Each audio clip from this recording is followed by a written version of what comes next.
সবচাইতে ভালো হয়।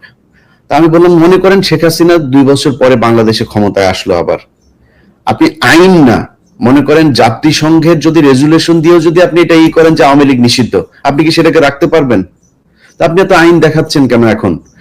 ইউনূস সরকার যে বর্তমান ক্ষমতায় এসে, সেটার জন্য কি কোনো আইন করা হয়েছিল নাকি? সংবিধান মেনে করা হয়েছে?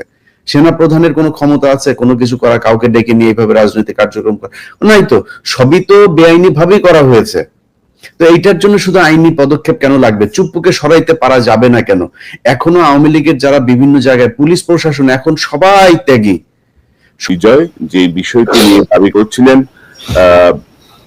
5ই আগস্টের পর থেকেই সবার মনেই দাবিটি ছিল, সবার মুখেও এই দাবিটি ছিল, কিন্তু অজানা কোনো কারণে এই বিষয়টি সামনে ওইভাবে কার্যকর হচ্ছিল না। সেটি একটি আনন্দের বিষয়, সেটি হচ্ছে আবারও একটি ঈদ মোবারকের ঘটনা, এবং রাষ্ট্র সংস্কারের পরবর্তী পদক্ষেপটি কোন জায়গায় এখন ছাত্র জনতাকে তাদের ভূমিকা রাখতে হবে, সেই বিষয়টি নিয়ে আমরা আজকে একটু কথা বলবো। আমার সঙ্গে যোগ দিচ্ছেন, আমি যদি পরিচয় করিয়ে দিই, ইতিমধ্যে আপনারা জানেন, আমি যদি পরিচয় করিয়ে দিই, আপনাদের অত্যন্ত প্রিয় মানুষ পিনাকি ভট্টাচার্য। আর কোনো বিশেষণের কিছু নাই, দাদা আপনাকে স্বাগত জানাচ্ছি। জি, আবারও ঈদ মোবারক। যোগ দিচ্ছেন, ঈদ মোবারক। যোগ দিচ্ছেন আপনাদের আরেক প্রিয় মানুষ, সাংবাদিক ইলিয়াস হোসেন। ইলিয়াস, আপনাকে স্বাগত জানাই। ঈদ মোবারক। এবং আপনাদের আরেকজন প্রিয় মানুষ, আমার চ্যানেলের নিয়মিত অতিথি মেজর সুমন আহমেদ। সুমন ভাই, আপনাকে স্বাগত জানাচ্ছি। আসসালামু আলাইকুম, ঈদ মোবারক। সবাইকে নিয়ে এই আলোচনাটা গতকালই করতে চাইছিলাম, কিন্তু পিনাকিদা ছিলেন প্যারিসের বাইরে, ইলিয়াসও ব্যস্ত ছিল, কথা হলো না। তো দাদা, এই যে ধরেন অবশেষে আওয়ামী লীগের এই কার্যক্রম আসলে নিষিদ্ধ হলো, মানে বিচার শেষ হওয়ার আগ পর্যন্ত, তো এটা কতটুকু কার্যকর হবে বলে মনে করেন, বা এই মুহূর্তে করণীয় কি? কারণ আমরা তো ধরেন নানা রকমের ধানাই বানাই দেখছি, তো উপদেষ্টা পরিষদের ভিতরেই যে অবস্থা দেখি আর কি হাসিনা লোকজনের, তো তাতে আপনি কি মনে করছেন এই জায়গাটা? এখান থেকে আমি আলোচনা শুরু করি। প্রথম বিষয়টা হচ্ছে যে এটা তো অনেক আগে হওয়ার কথা ছিল, এবং উপদেষ্টা পরিষদ কিন্তু গত বছরই একটা সিদ্ধান্ত নিয়েছিল যে আওয়ামী লীগের কার্যক্রম এটা বন্ধ থাকবে। কিন্তু এটার আইনি প্রক্রিয়া কি হবে, কিভাবে এটাকে ইমপ্লিমেন্ট করা হবে, আবার পশ্চিমা বিশ্বের একটা চাপ ছিল। পশ্চিমা বিশ্বের চাপটা কিন্তু আবার এটা পশ্চিমা বিশ্বের নিদর্শন। ইন্ডিয়া থেকে পশ্চিমা বিশ্বকে দিয়ে বলানো যে আওয়ামী লীগকে আসলে নিষিদ্ধ হবে, কারণ ইন্ডিয়ার একটা বড় ধরনের চিন্তা আছে যে সত্যিকার অর্থে আওয়ামী লীগ যদি বাংলাদেশের রাজনীতি থেকে চলে যায়, তাহলে আমার স্টেকটা কে দেখবে। অবশ্যই এই ক্ষেত্রে আমি মনে করি যে এখন তাদের স্টেক দেখার লোকজন হয়ে গেছে আর কি। এখন মানে তাদের ইন্টারেস্ট এত বিস্তৃত যে বাংলাদেশে তাদের স্টেক দেখার অনেক লোক, ইভেন ফ্যাসি বিরোধী লড়াই যারা করেছে তাদের মধ্যেও আছে। আমি তাদের নাম বলতে চাই না, তাদেরকে বিব্রত করতে চাই না, কিন্তু এই কাজটা দেখা যাচ্ছে যে মানে প্রফেসর ইউনূসের সরকার তো হচ্ছে সবচেয়ে বড় রাজনৈতিক প্রতিষ্ঠান একটা দেশে। তো প্রফেসর ইউনূসের সরকারও একটা রাজনৈতিক প্রতিষ্ঠান হয়ে ওঠা উচিত ছিল, কিন্তু ওনারা রাজনীতিটা করতে পারছেন। দেখা যাচ্ছে যে রাজনৈতিক প্রশ্নে ওনারা সিদ্ধান্তহীনতায় ভুগছেন, দোদুল্যমান আছেন, এবং জনগণের তরফ থেকে যখন একটা চাপ আসে, যখন সে রাজপথে একটা শক্তি দেখে, তখন সে রাজনৈতিক সিদ্ধান্তটা নিতে সফল হয়, যেটা আমরা দেখেছি 32 নম্বর জয় বাংলা করার সময়।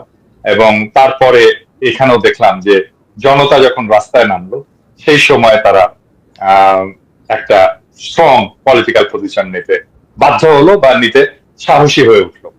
এই জন্যই বলি যে আমরা আসলে, আমি কনক আর ইলিয়াস একসাথে চলে যাই আর কি দেশে, যে এই কাজটা করি আর কি, যে পলিটিক্যাল সাপোর্টটা রাজপথে তৈরি করি, সো দ্যাট সরকার একটু সাহস পায়।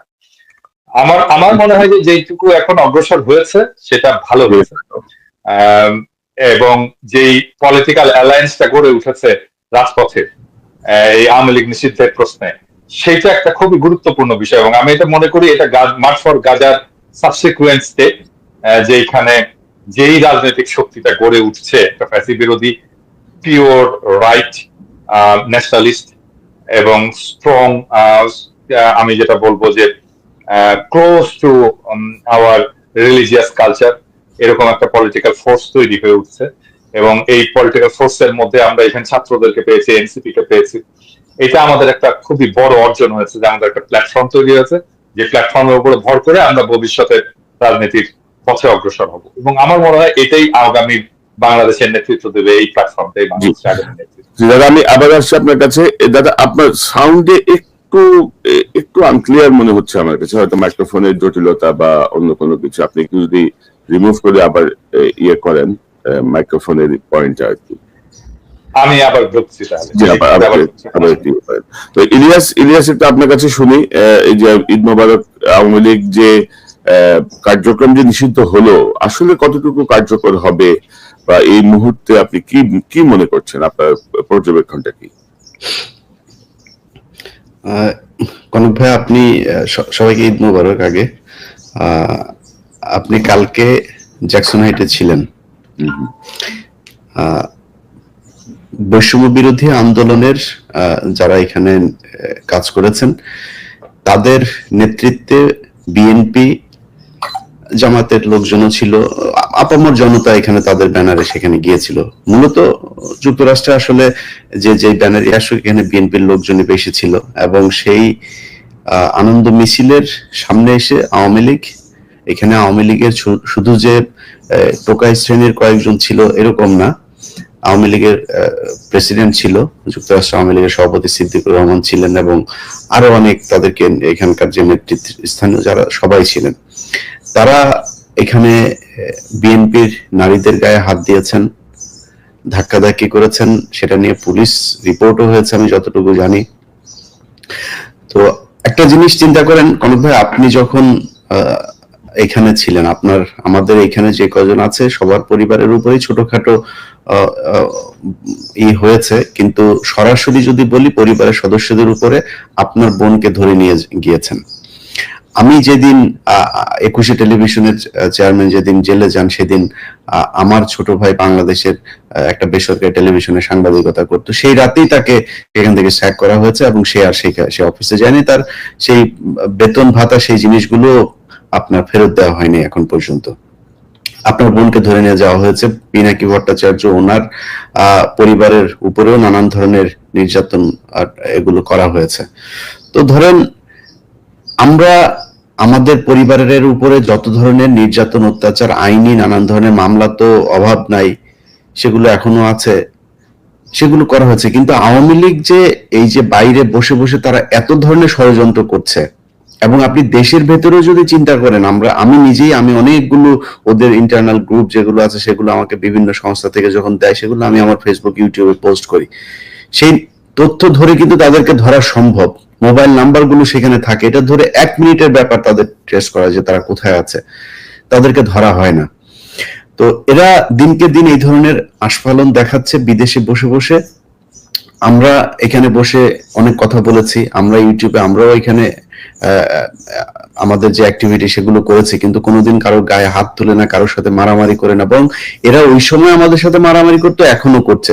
তো বাংলাদেশ তো এখন পরিবর্তন হয়েছে, এখনো তাদেরকে এগুলো করতে দেওয়া যাবে না। তো আমরা কারোর বাড়িতে যে হামলা হোক, কারো পরিবারের মানুষের উপরে আঘাত করা হোক, আমরা এটা চাই না, একদমই চাই না আমরা।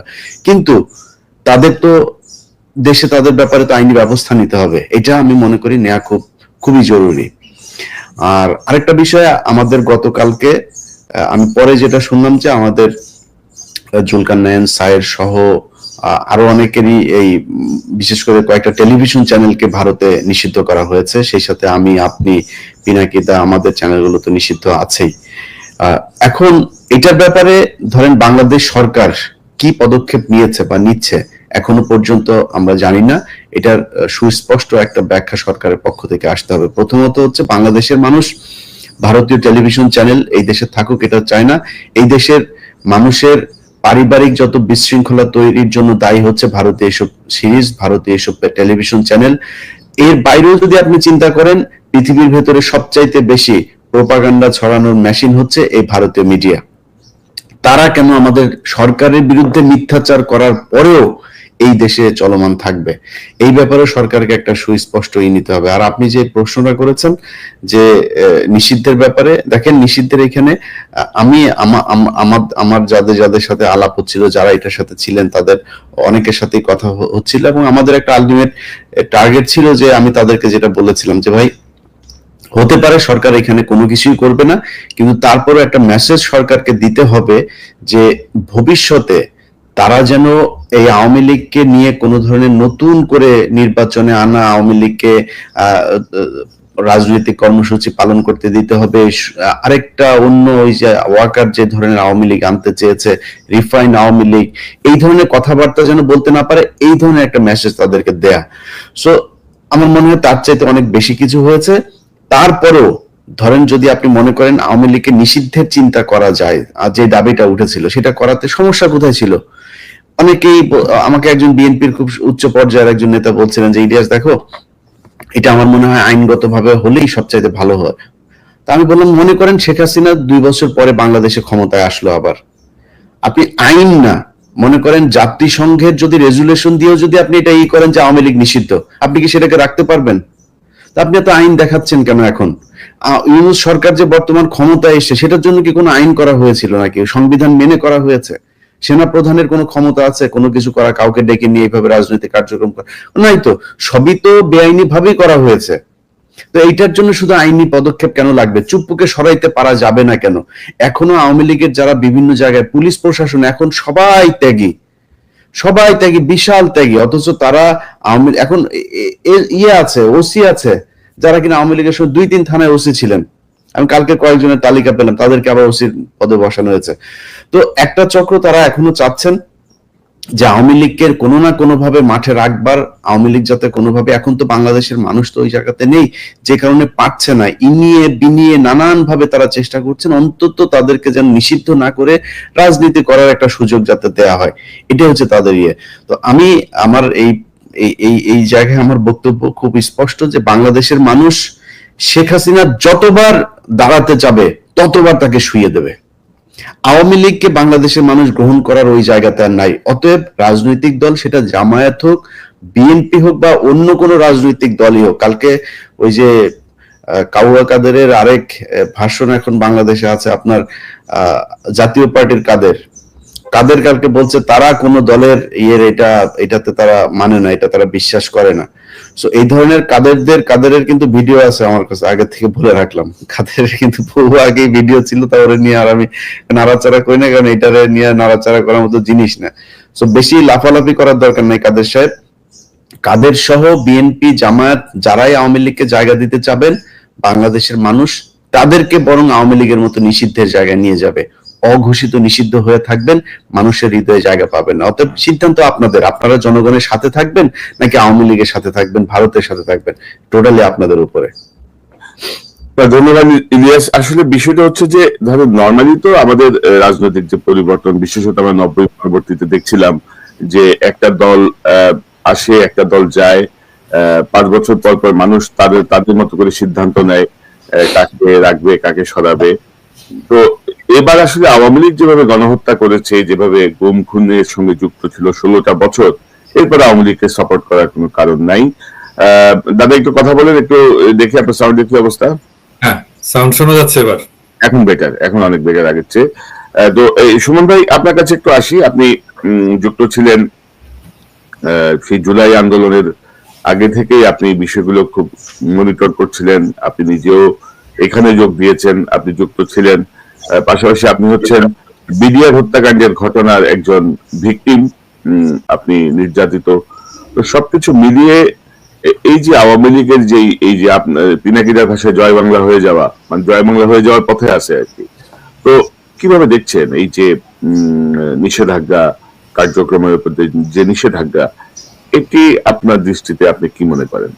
ভাই, প্রথমে আপনাদেরকে কংগ্রাচুলেট করি, কংগ্রাচুলেশনস। আপনারা 3 জন, ভারত, মোদি আপনাদেরকে নিষিদ্ধ করছে, এটা একটা বড় অ্যাওয়ার্ড, অ্যাচিভমেন্ট। কিন্তু যদিও ওর কাছ থেকে অ্যাওয়ার্ড পাওয়ার জন্য আমরা বসে নাই, বাট ওই যে বলা হয় না যে ইন্ডিয়া যারা শত্রু মনে করে সে হচ্ছে আমাদের সব থেকে বড় বন্ধু। তো আলহামদুলিল্লাহ, কংগ্রাচুলেশনস ওয়ান্স এগেইন। এখন একটা প্যাটার্ন একটু দেখেন। আওয়ামী লীগ নিষিদ্ধ হয়েছে, দাদা জয় বাংলার কথা বললো, বাট প্যাটার্নটা কি?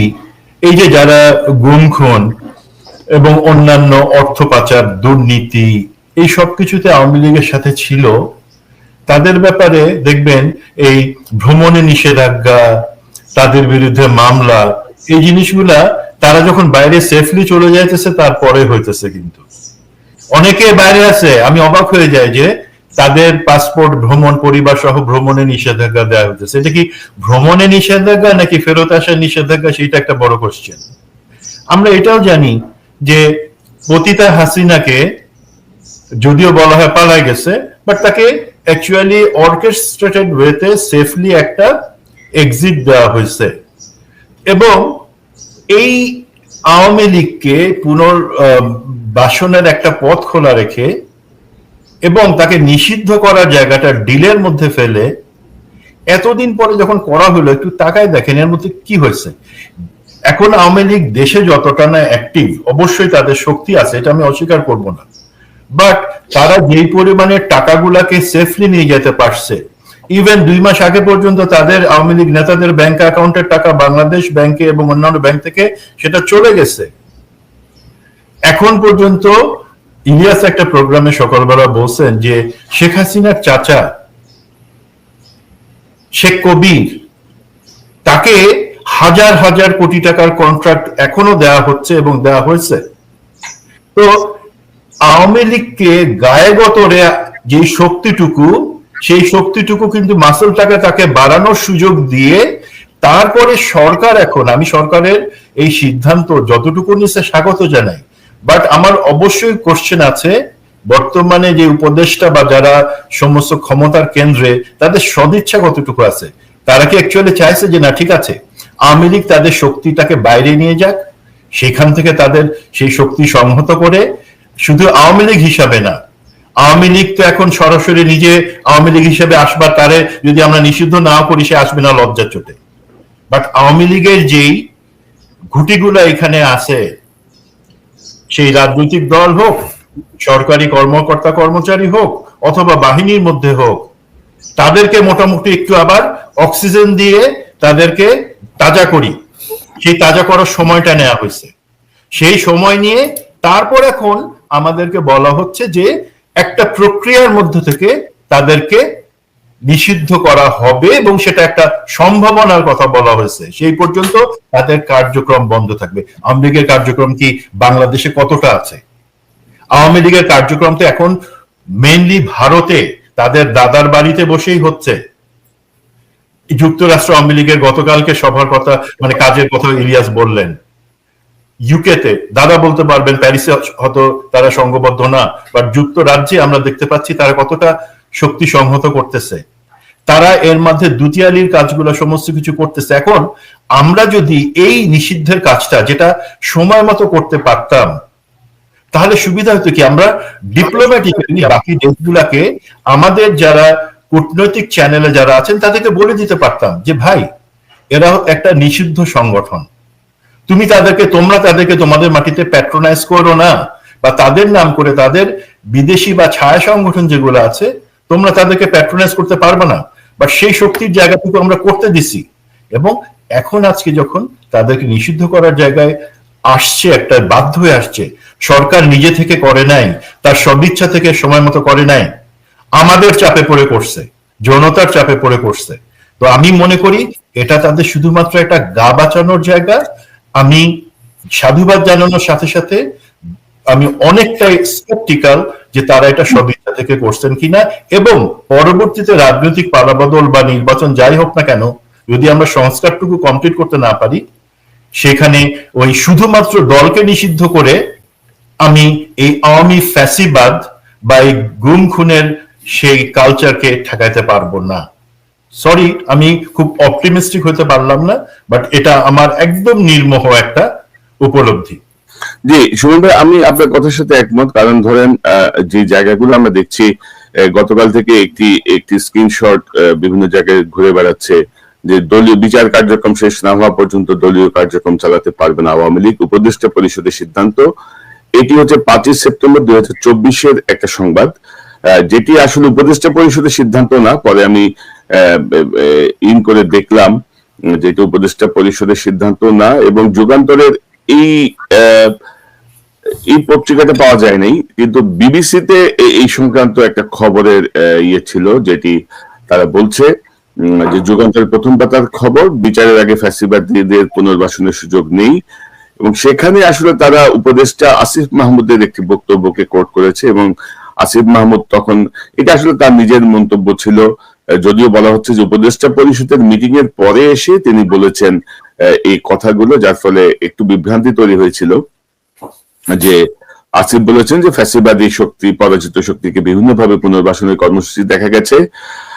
আমরা ছাত্র জনতার অভ্যুত্থানের মধ্য দিয়ে গঠিত সরকার মনে করি বিচারের আগ পর্যন্ত, সম্পূর্ণ বিচার নিশ্চিত না হওয়া পর্যন্ত ফ্যাসিবাদীদের পুনর্বাসনের আর কোনো সুযোগ নেই।